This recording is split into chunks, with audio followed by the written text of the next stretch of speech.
위와 같이 2월 14일에서 3월 7일까지 최근 3주간 무려 26.77% 수익률이라는 놀라운 수치를 달성해냈습니다.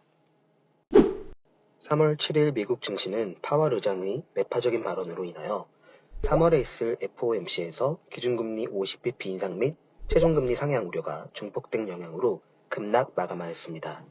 파월 의장은 반기 통화정책 보고를 위한 의회 연설에서 2월 CPI와 고용이 컨센서스 예상으로 똘 경우 3월에 있을 FOMC에서 기준금리 50bp 인상을 단행할 수 있음을 시사하였습니다. 또한 최근 발표된 경제지표가 예상보다 강했으며 이는 예전에 예상했던 것보다 금리 수준이 더 올라가야 함을 의미한다며 금리 인상 속도를 높일 수 있고 올해 연말 최종금리 5.50%에서 5.75% 수준 도달 가능성을 열어두었습니다. 연준이 과도하게 긴축을 하고 있음을 보여주는 데이터는 없으며 주거비는 기저효과로 인해 하락할 수 있지만 주거비를 제외한 서비스 부문에서는 디스인플레이션의 신호가 나타나지 않고 있다는 점을 역시나 강조하였습니다. 또한 연준의 금리 인상으로 실업률이 상승할 것이라는 엘리자베스 워런 의원의 지적에 인플레이션을 낮추기 위해서 해야 하는 유일한 조치를 하고 있다고 강조하며 인플레이션을 통제하기 위해 실업률이 급격하거나 엄청나게 증가해야 한다고 생각하지는 않는다고 언급하였습니다. 하지만 실상 실업률이 낮을 때는 인플레이션율이 올라가는 경향이 있고 실업률이 높을 때는 인플레이션이 낮아지는 경향이 있습니다. 이를 경제학에서는 필립스 곡선이라고 부릅니다. 발언 이후 미 국채 2년물 금리가 급등하며 5%를 상회하였습니다. 이로 인하여 2년물 국채 그리고 10년물 국채 간의 금리 역전폭이 역대 최대인 100bp를 기록하였습니다.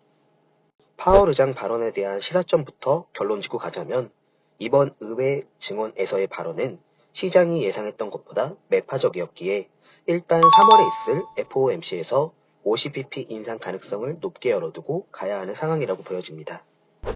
그러나 2월 FOMC 대비 발언 수위가 높아진 본질적인 원인은 1월 고용 및 물가 서프라이즈였다는 점을 상기할 필요가 있습니다. 이 같은 데이터 의존적인 연준 성향과 더불어 미국 증시가 장 초반의 1%대 하락 이후 추가적인 급락이 출현하지 않았다는 점도 눈에 띄는 부분입니다. 내용들을 종합해보면 시장은 연준의 행보에 주목하고 있으며 연준은 데이터에 주목하고 있는 것으로 볼 수 있죠. 매크로상 지수 하방 베팅의 욕구가 높아지는 구간이긴 합니다. 10일 고용, 14일 CPI, 22일 FOMC를 경험하기 전까지는 확실한 방향성을 찾기는 어렵다고 보여집니다. 이번 파월 의장의 핵심적인 증언은 다음과 같습니다. 첫 번째, 최근 예상보다 강한 경제지표는 더 높은 수준의 최종금리를 시사하고 있으며 두 번째, 인플레이션은 둔화되고 있으나 향후 가정이 험난할 것이라고 강조하였다. 또 세 번째, 향후 발표 예정인 경제지표가 더 빠른 긴축을 보장하는 경우 연준은 금리 인상 속도를 높일 준비를 할 것이며 네 번째, 노동시장은 극도로 타이트하다는 등 2월 FOMC 및 이후의 연설에서 이야기했던 스탠스에 비해 한층 더 매파적인 성향을 강화시킨 것으로 보여집니다. 이는 시장에서 예상했던 것보다 매파적으로 해석됨에 따라 전일 31%대였던 3월 FOMC 50bp 금리 인상 확률은 70.5%로 큰 폭 급등하면서 25bp가 아닌 50bp가 컨센서스로 급변한 상황입니다. 5.5%였던 최종금리 컨센서스도 5.75%로 변함과 동시에 연말 금리 인하 기대감은 사실상 물 건너간 분위기로 보여지고 있습니다.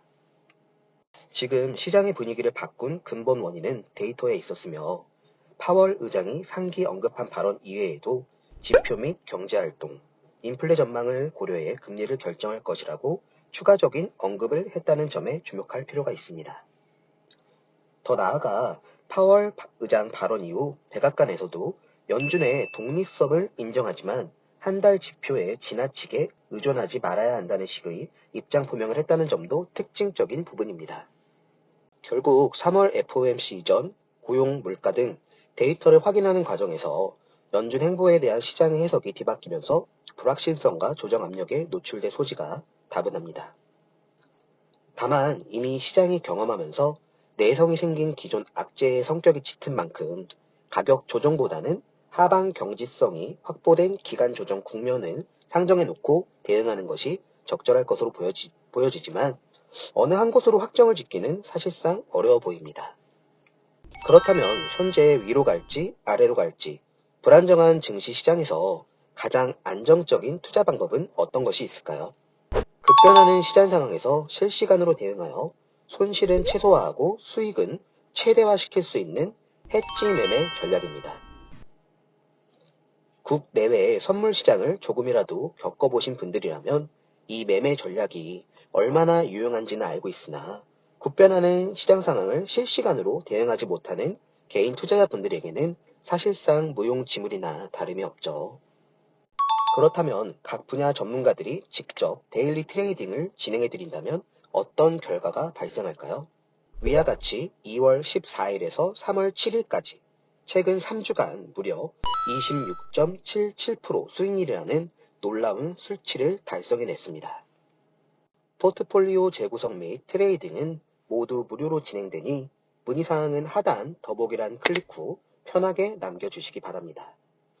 각 분야의 전문가들이 직접 확인 후 순차적으로 연락드릴 예정입니다.